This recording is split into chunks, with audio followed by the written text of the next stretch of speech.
Hey, my friends. Welcome back to Notes from the Edge. I am your host, Lisa Lacy, and this is the place where we talk about the things we should have been talking about all along. We have the conversations that we aren't having in here. And today, my guest is David Sichel. And David is the founder of Blueshirt Media, a HIPAA-compliant AI call answering and admission support platform created specifically for addiction treatment centers and behavioral health programs. Now, the platform answers inbound calls around the clock. It supports multilingual intake, reconnects with people whose previous inquiries went unanswered, and transfers qualified callers directly to admissions professionals that can help them. His mission is deeply personal. Before entering his own long-term recovery, he reached out for help with his own addiction and did not receive a response. And he describes himself as having once been a dead lead in someone's CRM, a real person who asked for help but was nearly lost inside the admin system. And this experience became the foundation for his work. His technology has helped treatment providers handle hundreds of monthly calls without missed inquiries, reconnect with thousands of inactive contacts, and facilitate live conversations between people seeking treatment. And David, I don't know if you know this, but my husband and I both met when we were 30 days clean and are now celebrating 8 years of recovery ourselves. So Congratulations. I thank you. I absolutely know what it's like to be on the receiving end of needing the help Mhm. and not knowing where to go to find the help. So let's talk about that because that happened to you. Take us to that moment when you were ready, you knew you had a problem, you needed the help, and it kind of fell through the cracks for you. Kind of walk us through that moment. Yeah, sure. I mean, you being in recovery and people that may have loved ones in recovery or may not just understand recovery because they're in themselves. As addicts, we all get that moment of clarity, we call it in recovery. So I had that moment of clarity. So my history is I was clean a long time for many years at a young age, and then relapsed, and then we got clean again and relapsed again. And this is my third time. Third time's a charm. But when I was trying to get help, I reached out to a treatment center in what I believe at the time was my last moment of clarity, and I couldn't get a hold of them. And Mm, then uh, I was never contacted back. mm, So it's not the treatment center's fault. I could have just called the next morning, probably, but the fact is that today we have technology that could prevent that and get me in my moment of clarity. Because what I needed actually was another moment of clarity to finally go to treatment. And yeah, so yeah, so that's really how it was for me. yeah, yeah. Let me ask you this: you called, they weren't there. Nobody called you back. What kept you moving though? What made you not give up in that moment? Well, here's the thing. It's a little bit more like a lot of people hit like what they call, bottoms, where they're like they go to jail or they get divorced or whatever the traumatic event was. And my situation was a little different. It was I would say about 6 to 8 weeks later, right? Mhm. I went a different route this time. I went to a meeting this time that I had gone to, years before, and the people in the meeting were what we call 12-step me, Mhm. which is helping me to get treatment and talk me into going to a detox. So so it was kind of a different moment of clarity, and Yeah. I didn't even know I had the moment of clarity till I was on my way to the detox. It all just went so fast. But my point being, it wasn't. at the same time, and and I understood it then. Maybe it just wasn't my time right at that point. But like I said earlier, with our technology now, you don't ever have to be where I was before. I You know, love that. I love that. So, treatment centers sometimes call people like that, somebody they lost or didn't answer, didn't get in touch with, dead leads. Mhm. But you know they're not paperwork, they're not a number, it's a living human being that really needs help. What does that language reveal about the places where healthcare systems can lose sight of humanity? This is so important. This is actually what my memoir, Notes of a Certified Mad Woman, is about. Oh wow! It takes a look at, we're launching in October for pre-sale, Oh yeah, but it takes a look at the psychiatric arena from a psychiatric patient's perspective. And there are some, your first of all, your dignity is left at the door, right. and there's a lot of inhumanity in the system. Yeah. So I think treatment centers do as good of a job as they could. There's people like what you do and what I do. There's people that do that stuff that are really good and caring about it. And then there's people on the other end of the spectrum that couldn't care less, like you would find in any job. But my point, what I'm saying is the treatment centers, what I realized was the treatment centers don't have what they call bandwidth, and that is, well, a lot of people know what that means, but I used to think it had to do with the computer, like how much bandwidth, but it's not. It's your phone, like in my story, I always talk about before COVID, I had a business called Sober Transport where I took people to treatment. And the thing is, just getting people from the door to the car, which is Yeah. sometimes the longest mile of, if you've walked it, kind of thing. And I was able at that point, and why I say that is I was able at that point to work with admissions departments. So if you have experience or people have experience with admissions departments, they're very overworked people, and Yeah. there can't, And there's there's calls, only so many of them. yeah, Yeah. and there's calls coming in all day. And, me and, I could be on an admissions call and you could be on an admissions call.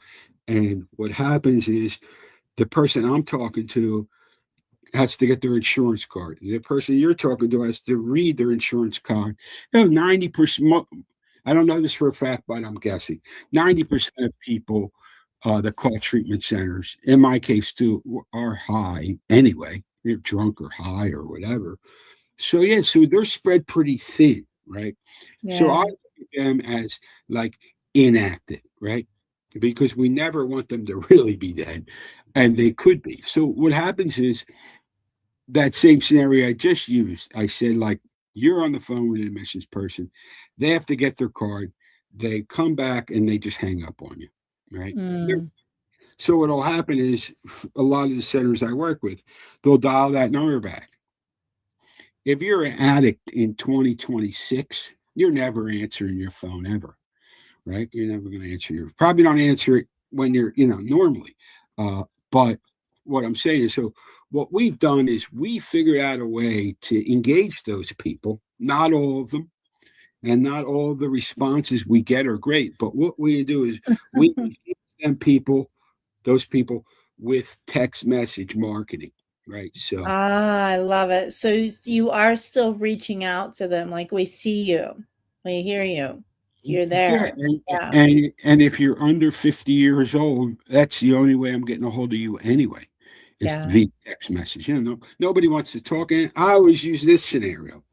What about the kid, let's say 20 some years old, trying to get clean all the time, and his phone rings and it's a treatment center. He's uncomfortable talking. But what Yeah. if I text him? Kids are texting the whole time anyway, when they're even eating dinner or whatever. So yeah, so we feel that we engage via text. It's not as threatening, right? And what we do is the AI that we have is trained to engage them via text message. I So love that. it gives a lot of different scenario. It has really every scenario that they could say, because in any business, not just recovery, but most businesses, people ask 90% of the same question. In Mm. recovery, it's more like, can I bring my Red Bull? Can I bring my dog? Girlfriend? There's a lot of that too. So what I we do is we engage them, and we have a lot of data, anonymous data, because we don't hold on to the data. Um, Anonymous data of what people are actually saying. We just don't have who's saying it because it's not important to us. So Right. I say that is because we're able to take that data and even refine the AI for As you maybe go. as you go. Certain areas of the country are going to answer certain questions. Are going to ask certain questions. I mean, not it's not too far out, Yeah. uh, but certain people, the time, in recovery, probably a lot of people who have been to 9, 10, 20 rehab centers, and there's those people. And then there's maybe you, let's say, that you're calling for the first time, and you think it's a place with swimming pools, and, that's what they tell you on TV. So what my point is we engage them, we bring them back to a text message with the goal. And the goal is this: we want to ring admissions phone or have admissions come in, a person come in and take that text over. And, I love that. yeah, so I love AI that. is basically qualifying you, finding out not what I want to know about you, but what's important for them. Centers have different levels of where they want to engage a call. Some are really strict, where they're like, look, if they don't have this insurance or that insurance, and they're not cold. A lot of these places, they'll text you like we have it set up that if we can't help you, private pay insurance rehabs don't always take state insurance, let's say, or Right. whatever. So we have it set up that if you're in that case and we can't and they can't help you, they have other resources that they'll send you to, you I know uh love that. yeah. So they're not taking the time with a person on the phone. So yeah, that's what we do. That's how we re-engage people. I love that. Use text message. It's brilliant. So simple, but so brilliant. And you're spot on. And especially us catching the younger people. Boy, oh boy, if we can catch them early, we Yeah. can save them years of turmoil. So, what should happen if somebody calls the center at 2 in the morning? What happens? What should happen is, well, couple centers work different ways. First of all, one of the biggest myths about AI that I want to just hit address head on right now is that the AI replaces people in treatment centers, because you'll turn on the TV and you'll see AI took this job and that job and this job, and they're coming for your job. We don't do that. We're not admissions people like we're an AI thing. We identify ourselves as AI. We don't say that we're a person. You wouldn't be able to tell the difference, but still we say it. Um, Nice. and the point is that what our goal is to at 2 in the morning, some centers would have 8 or 10 people on at 2 in the morning, and now they might not need as many people at 2 in the morning, and some keep the same amount of people. But what the AI does at 2 in the morning is the same thing it does at 3 o'clock in the afternoon, and that is it takes the call and it qualifies the call. What the treatment center So wants that to you can send the person to the right place for them.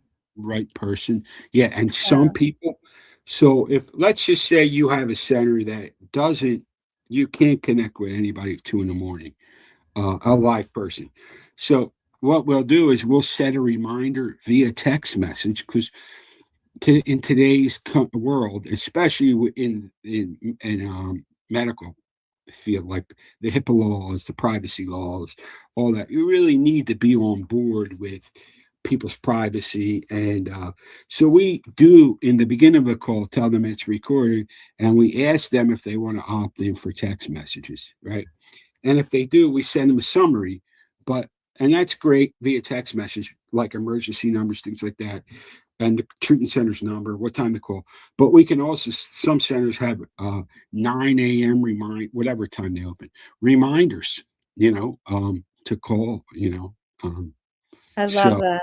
yeah, I love that. whatever. So nobody's ever left behind. I love that. So your technology may prevent a call from being missed, but no technology can repair everything, right? So what is the larger conversation we need to be having about access and what happens after somebody is admitted? Yeah, I really, to be honest, first of all, I have a client that's actually, of all places, down the street from me, right? And it'd be even crazier than that, if it's not the ultimate, like gratitude thing from being in recovery.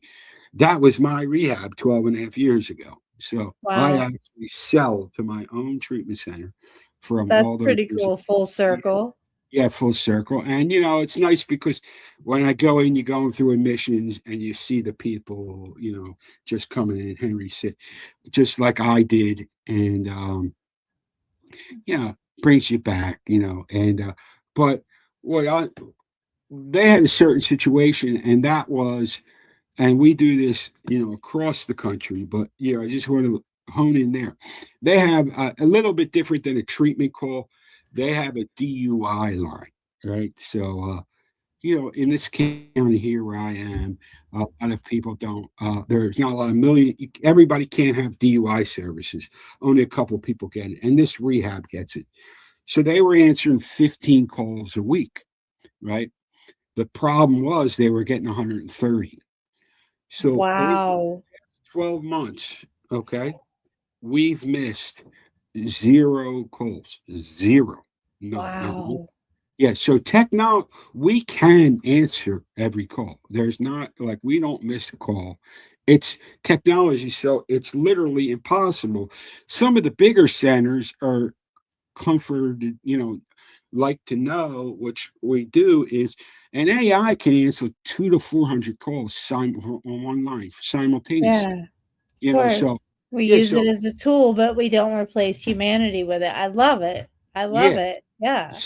so the next step of treatment, I'm really, to be honest, I'm really not involved in it. I have no like, I only have my personal experience, and I believe for myself, and many of my friends that have been on the, they're in the same path that I am, that are clean a long time, that are doing well, in recovery. We all went to it, and everybody has their own path, but we all went to a 12-step program that was Mhm. really staying involved in a 12 step program, being involved daily, you're not daily anymore, but a few times a week. That's helped us. There's other people that go to church, Yep. so, or whatever it is. So, whatever path you're going to choose, that's your path. And without a path, you'll never. I don't Pick a believe. path and do it. Yeah, Yeah, pick a if you're path. not doing Yeah. anything, you get a lot more than you put in, but you got to put in something. You got to You show gotta up. start. Yeah, you Yeah, gotta show up. You gotta yeah, start. All right, my friend, before we close out, how can people find you? How can they find more information about the system and about what you're doing in the world? sure. Well, I'm at blueshirtmedia.com, and I do have the blue shirt today, I by the saw way. that. That's Yes, fantastic. and not every podcast I wear it for, so you might want to I feel follow. special. Yeah, I you feel should. special. Um, yeah, so blueshirtmedia.com. Go to my site. There's demos on my site. You could hear what the AI sounds like. There's links to book a demo with us, and I really feel like I'm very active on LinkedIn. So you could find me, and we could help you. And we're Um, going to put links, guys. You don't have to write that down right now. This is going to be links in the description as this goes out. So, David, before we go, we have two questions. We always close out with our guests. The first question is, what did you perform in your life in order to try to survive? And how did dropping that mask, that role, or that performance help you? Well, I mean, not just because I'm on this podcast, I'll say that, but I believe it's my recovery that Mm. there is a very lonely feeling in this world when you're doing things like while you're doing things like like using all the time or stealing to use or like things that I did in my addiction, that brought me to a point. And when I surrendered to the addiction, then I was able to be beyond what I ever thought I could be. If you would have asked me at 30 days clean what I wanted to do, like what I wanted, I would write down sleep through the night, like, I just need a good night's sleep, guys. yeah. I love it. I love And it. here I am, With in the a whole field. system that's helping thousands and thousands of people. That's Yeah, I just amazing. want to say one thing too that I always say at the end is for people like they always ask me too a lot of times is, if you're looking for help, there's always help available, whether you go to a priest, a 12-step meeting, a rehab, you can even call 2 a.m. at some places. But just don't sit in it, right? Just Yeah. get help, and Show really up, start, that's what take a I like to step. say. Yeah. So if I can do it, really anybody can do it. Same, same, my Yeah, friend. And I was pretty bad off too. I almost lost my freedom over it. So yeah, we're so lucky to be here and so fortunate. All right. What do you wish we were talking more about? What conversations do we need to be having more? yeah. This one has evolved over the years, but it just at about 10 years clean, it hit me really bad, and that is mental illness. Mm, I think that personally, not as a very unmedical opinion here, I'll tell you that I believe that we have mental issues, right? That's the top of the chain, and then we act out through our addiction, yep. and then we come in and we try to get help for addiction, but we never work on the major problem, and we wonder why We we can't feel. continue to stay in sobriety, Yeah, right? When exactly. I Yeah. went to, I started my healing journey at 40 years old, but I went to a dual diagnosis Oh, inpatient that's rehabilitation center. that's good. Yeah, so it helped with both. But my friend, I went in thinking I had a slightly bad marriage and maybe a drinking problem and came out with a chart this thick. So Yeah, there was yeah, I a, get it. It's yeah, scary.